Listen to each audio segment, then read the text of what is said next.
دوستو، ویسے تو ہندوستان کی سرزمین پر کئی سلطنتوں نے حکومت کی، لیکن سب سے لمبے وقت تک اور سب سے بڑے حصے پر صرف ایک ہی سلطنت نے حکومت کی، اور وہ ہے مغل سلطنت۔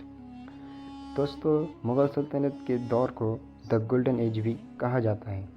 اس دور میں ہندوستان کی جی ڈی پی دنیا کے جی ڈی پی کا لگ بھگ 1/4 حصہ تھی۔ آج ہم اسی مغل سلطنت کی نیو رکھنے والے بادشاہ یعنی ظہیر الدین محمد بابر کے بارے میں بات کریں گے۔ تو دوستو، بابر کا جنم 14 فروری 1844 کو فرغانہ یعنی اب کے ازبکستان میں ہوا تھا۔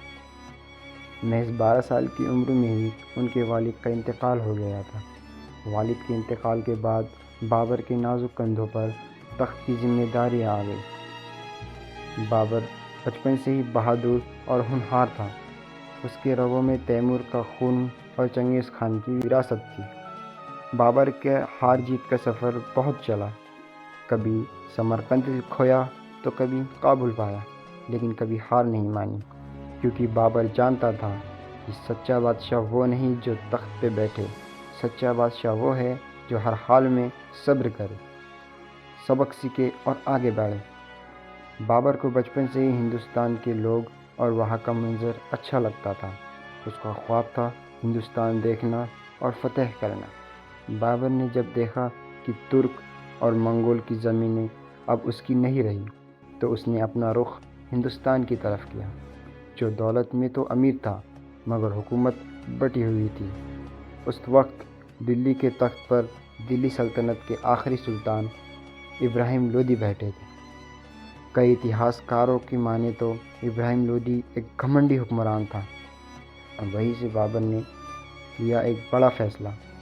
بابر نے اپنی پوری طاقت کے ساتھ ہندوستان پر حملہ کر دیا، جسے آج ہم پانی پت کی پہلی لڑائی بھی کہتے ہیں۔